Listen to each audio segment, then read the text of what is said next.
他真的对我非常的好，很照顾我。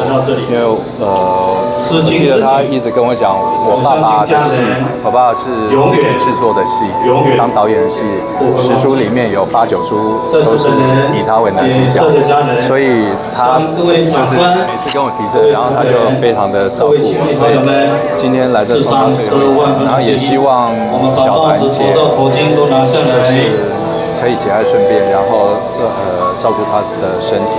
那我也很难得可以看到一对夫妻，可以这么的恩爱，这么的恩爱。我常有时候开玩笑说，他们在现场都在放闪。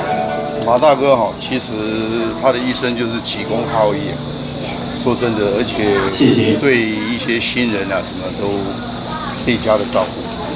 所以他的为人啊，我们大家都是有目共睹。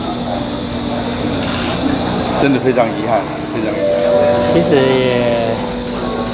从他过世到现在也一段时间了，所以已经有一点已经有点沉淀了啦，心里面都有沉淀了，就是没有一开始那么的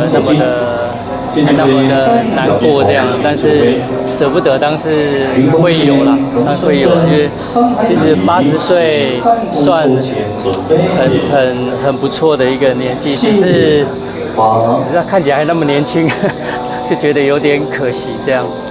马大哥特别会让现场变得很轻松，就是他很喜欢聊天，所以很快就可以跟他很熟悉，然后跟他对戏的时候会让演员都很轻松。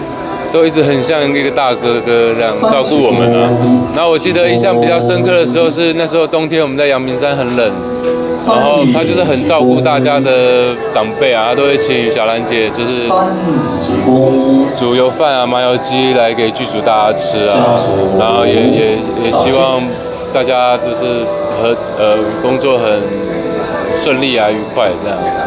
谢谢。那我觉得他是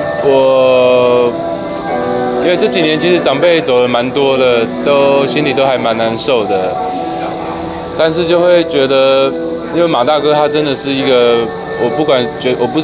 就是戏里跟戏外，他其实都是一个很值得大家尊敬的一个真的大哥啦。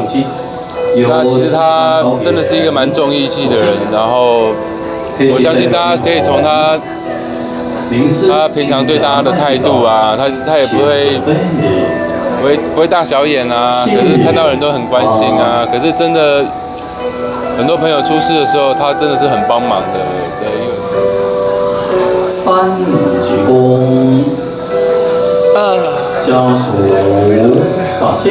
马大哥是自己大哥。对，我刚才看灵坛上面的照片，很帅。谢谢。马大哥为人就很注重、很讲情义嘛。